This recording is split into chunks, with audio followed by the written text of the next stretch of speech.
Passando pela fronteira do Brasil com Paraguai,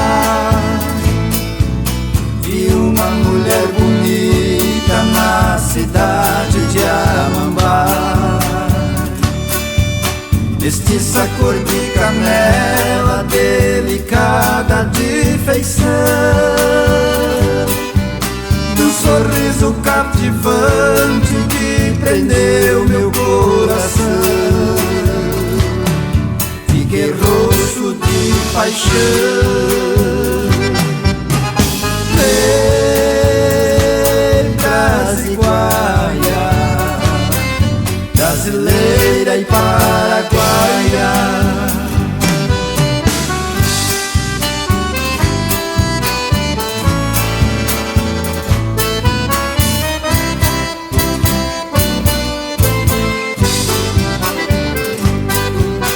ela muito delicada apresentou-me aos seus pais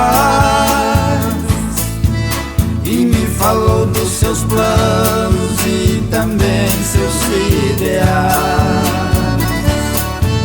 Falou da vida do campo, descreveu a natureza com tanto conhecimento que parecia uma deusa. Nunca vi tanta beleza.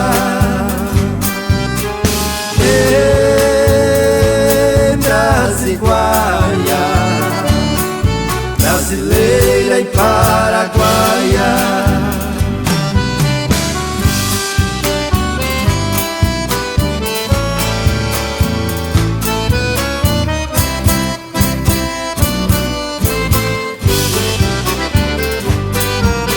na hora da despedida eu não pude resistir.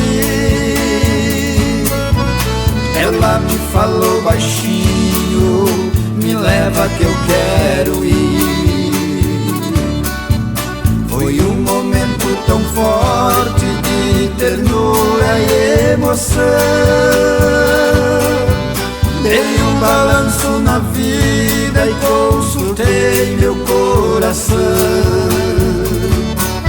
Tomei logo a decisão.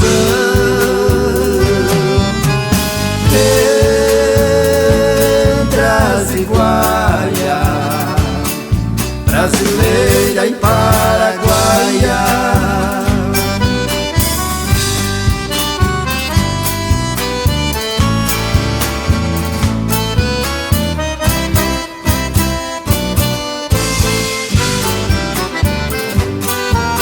hoje estou no paraíso, sou feliz a vida inteira,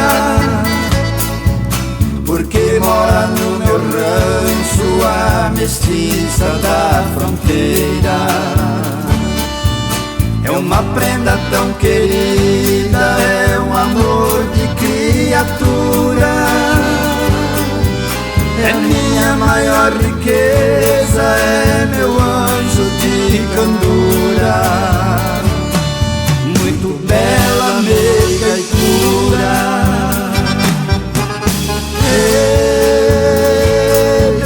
Brasiguaia, brasileira e paraguaia.